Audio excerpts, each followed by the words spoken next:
Om du planerar att spara till ditt barn, ja, då kan det skilja sig flera hundratusentals kronor beroende på hur du sparar dem. Till exempel många sätter pengarna i sparkonto istället för i fonder. Fonder är det bästa alternativet enligt mig när man sparar i 18 till 20 års sikt. I den här videon så tänker jag gå igenom hur mycket man ska spara, vad man ska spara i, vilket konto man ska välja, ska man spara i barnets namn eller ditt egna namn och många andra saker. Så se till att kolla hela videon.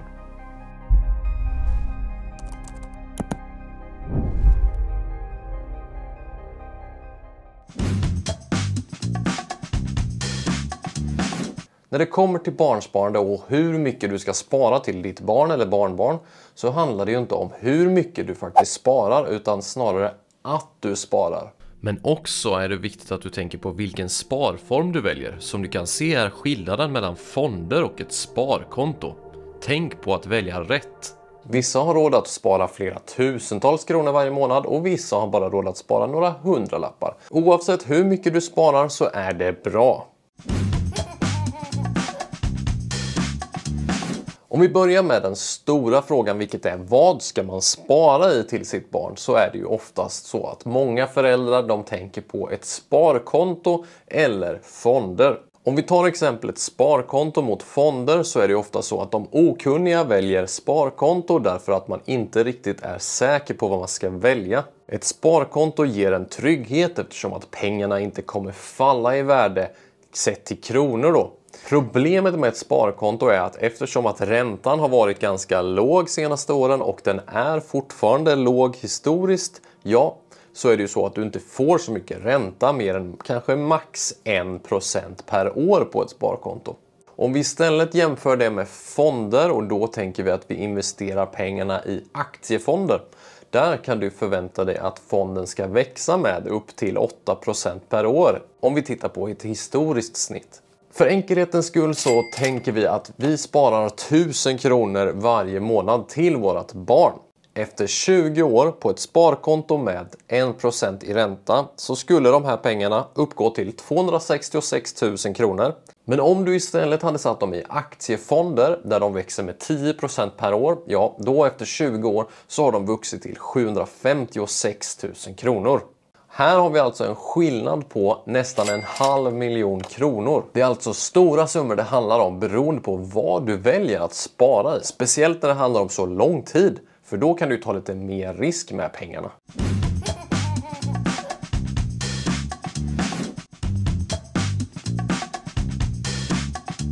Så om jag har övertygat dig tillräckligt bra nu så kanske du förstår att ja, det är fonder som gäller ifall du ska spara till ditt barn över lång tid. Då är det nästa projekt, vilket betyder att du måste öppna ett konto där du kan spara i fonder. Och då rekommenderar jag Avanza eller Nordnet. Jag rekommenderar att du börjar på Avanza för där slipper du avgifterna upp till 50 000 kronor. Så när du har sparat ihop 50 000 kronor, då först så börjar du betala för avgifter. För det du måste tänka på när du sparar i fonder det är att det är avgifterna på fonderna som du ska passa dig för. Speciellt när du sparar på lång sikt då. Till exempel om man sparar till barn som är 20 år, då kan fondavgifterna äta upp väldigt mycket. Men om du börjar spara på Avanza, ja, då slipper du de här avgifterna. De betalar tillbaka avgifterna till dig ifall det är så att du har mindre än 50 000 kronor då. När du har registrerat dig på Avanza, ja, då öppnar du ett investeringssparkonto eller en kapitalförsäkring. Men innan du gör det så måste vi komma in på nästa grej, vilket är att du ska fundera på om du vill spara i ditt barns namn eller om du vill spara i ditt egna namn. Och sen när barnet är vuxet så kommer du ta dina pengar och ge dem till barnet. De här två grejerna tänker jag nu jämföra på ett enkelt sätt. Tänk så här.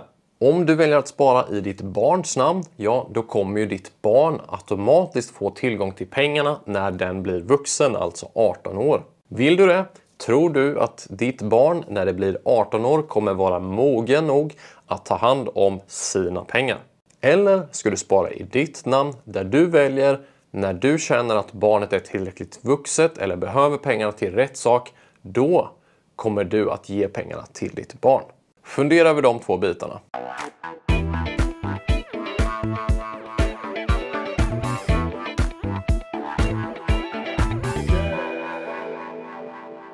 Om det är så att du vill spara i barnets namn, ja, Då kommer alltså båda föräldrarna att ha tillgång till kontot innan det är 18 år gammalt. Men så fort att barnet blir 18 år gammalt så har den full rätt till kontot och kan göra vad den vill med pengarna. Kalle, hur är läget då? Du, klockan är 11 på förmiddagen. Här skulle jag säga att den största skillnaden är ifall du litar på ditt barns andra förälder. Alltså din partner eller ex-partner eller liknande. Om du inte gör det, se då till att du sparar i ditt egna namn. Och sen när barnet är vuxet, då ger du barnet pengarna. För innan barnet är vuxet, ja, då har båda föräldrarna rätt till pengarna om det är så att det sparas i barnets namn. Så om du nu tänker spara i ditt egna namn, ja, då har du ju 2 olika konton. Du kan välja en kapitalförsäkring eller ett investeringssparkonto. Jag har gjort en jämförelse mellan de 2 olika kontona. Du kan se den videon här uppe.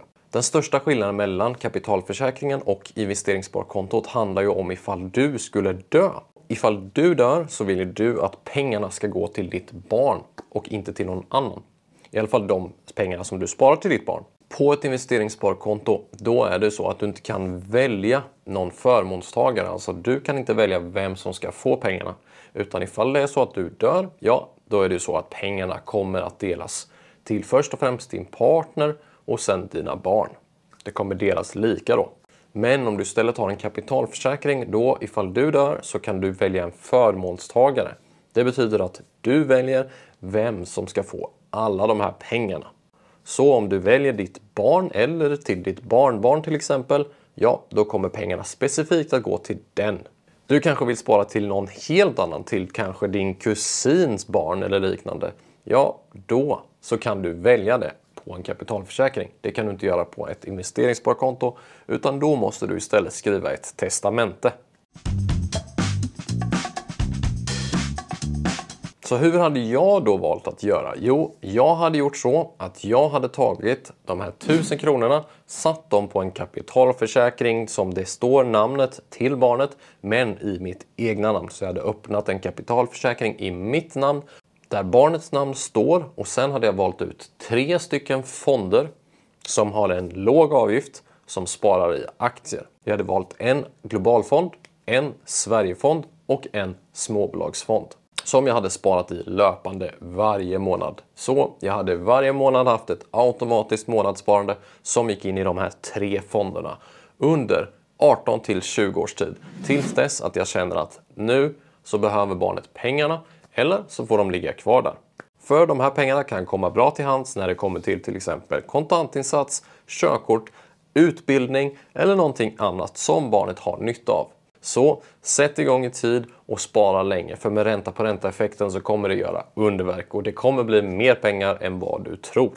Om du har lärt dig någonting med den här videon så tryck gärna på tumme upp och skriv en kommentar om du har någon fråga. Och tack så mycket till alla medlemmar som är med och stöttar kanalen. Ha det så gött, så ses vi i nästa video. Ciao!